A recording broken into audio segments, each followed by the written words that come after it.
I increased my bench by 20 pounds in just 30 days. So how did I do it? Through a program called Smolov Junior. What is Smolov Junior? Well, Smolov Junior is a 4-day per week program that spans across 3 weeks. So you'll be benching Monday, Wednesday, Friday, and Saturday. Day 1, which is Monday, you'll be doing 6 sets of 6 reps for 70% of your 1 rep max. Day 2, Wednesday, it'll be 7 by 5 for 75%. Day 3, Friday, 8 by 4 for 80%. And finally, day 4, Saturday, 10 by 3 for 85%. So each day, the number of sets increases along with the amount of weight, while the number of reps decreases. And after each week, you add about 5 to 10 pounds depending on how that week felt. So if you struggled on week 1, maybe just add 5 pounds the following week. But if you're flying through your sets, then you can add 10 pounds or even more than that. And if all of this sounds confusing, then just search Smolov Junior online and you'll find a pretty good explanation on the Rogue website, where you can also access their Smolov Junior calculator to easily track how much weight you gotta move each day. So before the program, my all-time best 1 rep max on the bench press was 235 pounds, which I had hit about 3 months prior to the program. But about a week before the program, I attempted 245, which I failed, but it was a close enough attempt that I still put it into the calculator as my 1 rep max. So using 245 as my 1 rep max, these were the numbers I had to move during the program. So going into the program, I was pretty unconfident that I would be able to get through this entire thing without having to lower the weight a bit or fail a set, because prior to the program, I typically bench about 1 to 2 times per week with 3 sets per session. So benching 4 times a week with 6 to 10 sets per session just seemed like a crazy jump in frequency. However, me being desperate to increase my bench, I just hope for the best, as many people have added 15 to 30 pounds to their bench through this relatively short program, and I wanted to break my plateau. Anyways, I recorded the last set of each session, and I kept track of how long I rested in between sets, so that'll be displayed on the screen too. And here are the footages of my program.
Alright, so week 1 wasn't too bad, but the first 10 by 3 was by far my longest bench press session because I wasn't sure how long my body needed to rest to get through all 10 sets, so I took longer breaks in between to make sure I was sufficiently rested for each set.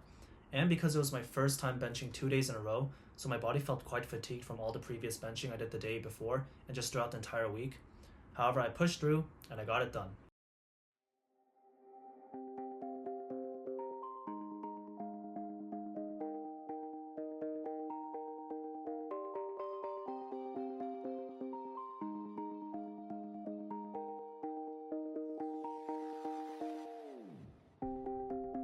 I've been painting every fence I know, every color bleeds into the same. 'Cause before you go and walk away,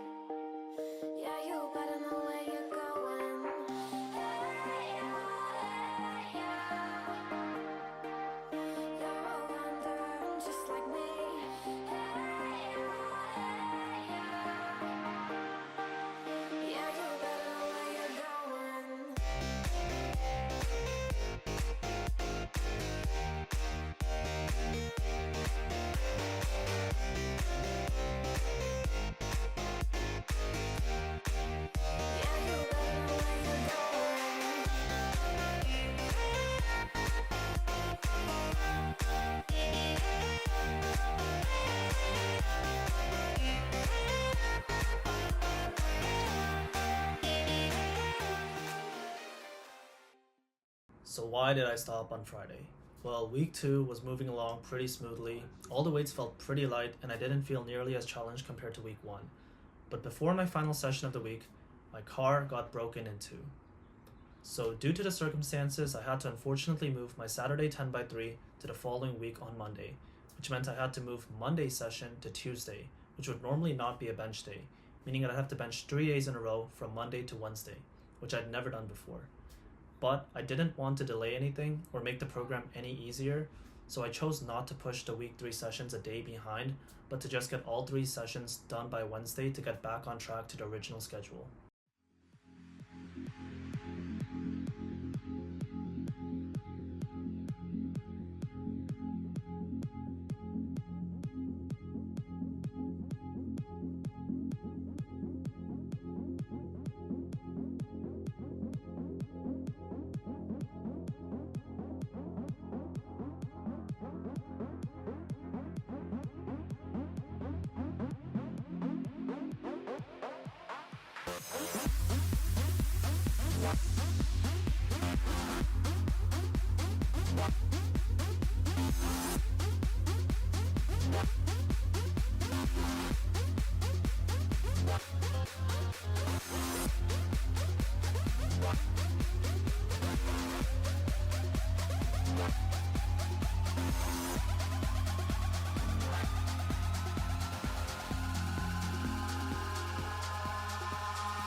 In the sky, gazing far into the night, I raise my hand to the fire, but it's no use, 'cause you can't stop it from shining through.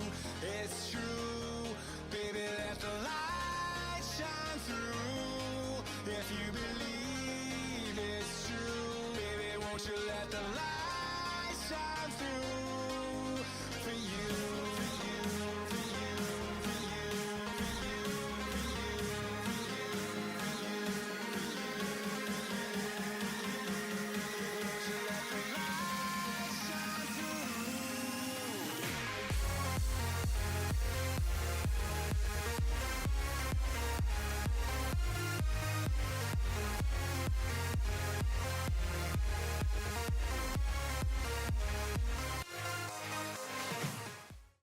So week 3 was not too bad, but the final 10x3 was definitely a grind on the last few sets, but I managed to get through the entire program without failing a single set, which really surprised me.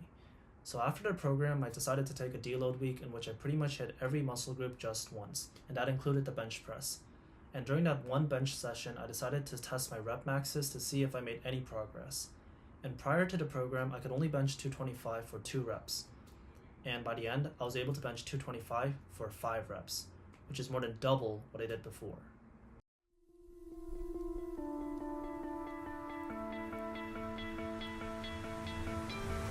You stole my heart of gold after my silver soul. Can you dig any deeper now?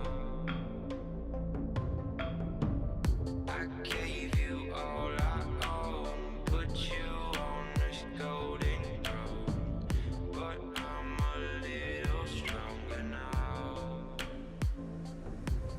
You cashed in on my promises, you know I'm too generous. Now I've learned to never help you out. So as you can see from the footage, my strength went up quite a lot from 225 for 2 reps to 245 for 2 reps. And keep in mind, I cannot do 245 for even 1 rep just before the program. Anyways, after the deload week, I finally decided to go for a new bench PR, which I technically already did by doing 245, but I was aiming for 265 going into the program.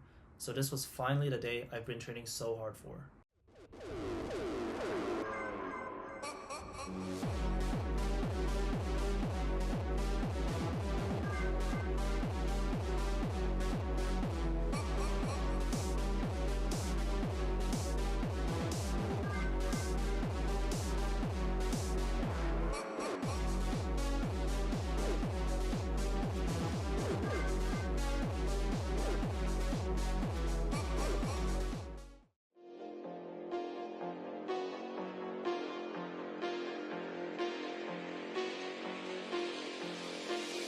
너희들이 그 원칙을 깼어.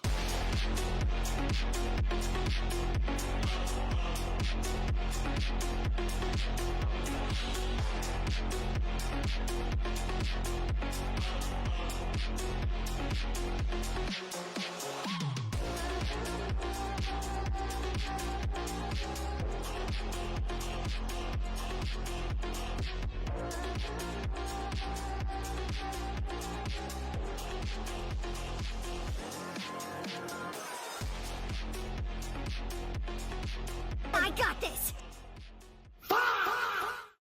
So 255 moved pretty easily, so I was pretty confident I had anywhere between 260 to 265 in me. And with me being ambitious, I went straight to 265 and just barely failed. So as you can see from the clip, my right leg kind of tweaked and my hamstring began to cramp. So as I was grinding the weight up, I lost power and failed. This was kind of a deja vu to how I failed 245 before the program, but overall I wasn't too disappointed as I still made a 20-pound PR from 235 to 255, and I'm pretty confident that I can get 265 relatively soon. So how did I plan my accessory movements? Well, I pretty much did what I'll typically do prior to the program.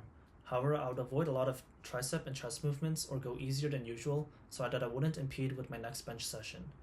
This is also important if you're doing other big lifts such as back squats or deadlifts, because you'd likely have to lower your volume on those movements during this program so that you don't over fatigue your central nervous system, because going too hard on those movements would likely decrease the quality of your bench sessions, leading to a worse performance at the end. Also, because I'd be on bench for quite a long time each session, if anybody wanted to work in with me, I'd usually let them because I didn't want to be a bench hog. One quick thing I want to share as well is that starting this program, I also switched my grip from a standard grip to a bolt dog grip, because after some research online, apparently this grip is used by a lot of elite bench pressers, and because it helps alleviate pain in the wrist. And I do think it helped because I've been dealing with on and off wrist pain for years now, which would often make bench pressing or a lot of other movements such as push-ups or dips a lot harder and painful to do. But after switching to the grip, I definitely feel like I've noticed my wrist pain isn't nearly as bad as before. And here's like a quick demo of what that grip is. So this is like a standard grip where you put the bar pretty high up. And as you can see, because of the alignment of the bar to your wrist, you'll get a lot more strain on your wrist. However, the bolt dog grip, you place the bar more angled on the fleshy part of your hand, and you kind of pinch the bar rather than like fully going like that. And if you notice, the bar is now aligned with your wrist, so you can put a lot more power through your wrist, because the wrist is like a weak point when bench pressing, and also it just hurts if there's like a lot of strain on it. So for me, I found this grip to be a lot better than the standard grip. And if you want a more detailed explanation on the grip, just search it on YouTube and you'll probably find a lot of videos on it. So yeah. So would I recommend this program? Well, I'd suggest that you are an intermediate to advanced lifter, because if you're a beginner, you're going to get newbie gains and get strong really quickly from doing anything anyways. So something with this much frequency and intensity will most likely get you injured, especially if you don't know what you're doing. Second, be on a calorie surplus or a bulk. For me, I was trying to bulk, but I was probably more like maintaining because I wasn't too dialed in on my diet. But I was maintaining around like 150 to 152 pounds throughout the program. Second, this program is not as sustainable as a typical 8 to 12 week program. It is a bit more of a peaking program, because during the program your body will get used to the frequency and intensity, but after you get off and let's say you go back to doing 1 to 2 bench sessions per week, your body will get back to the status quo, and you most likely will not be able to do the same amount of weight that you did during the program. You might see a slight drop in weight, so keep that in mind. Second is, because you're doing so much bench pressing, it is important that you dial in on your technique, because you don't want to build bad habits throughout the program, and it's a good time to really hone in on any weak points from your bench pressing, whether that be your form or whatever. And also, because you don't want to injure yourself, this program, because of all the bench pressing you do, you might feel a bit of strain in your shoulder or elbow. For me, I definitely felt a bit more elbow strain, and my shoulders felt creakier than usual, which was a big concern to me because 2 years ago, I actually injured my shoulder. I tore like a muscle here, and I've always been a bit paranoid about tearing it again. And that's why I would suggest that you do some proper stretching or mobility stuff throughout the program, which I'm recommending you to do because I don't do them because I don't like them, but I definitely should do them too. But yeah, you should definitely do it. So overall, does this program work? Well, definitely, because prior to the program, it took 3 months to get from 235 to almost 245, but it took only 1 month to get from almost 245 to almost 265 with this program. So even adding 5 pounds to your bench could sometimes take several months. So being able to jump 20 pounds in just 1 month is a pretty significant increase in strength, especially for a more intermediate lifter like myself. If you want to try this program, just be safe, manage your fatigue well, and yeah, expect results. I hope you guys found this video interesting, and I'll see you guys next time. Bye bye. Jack it up.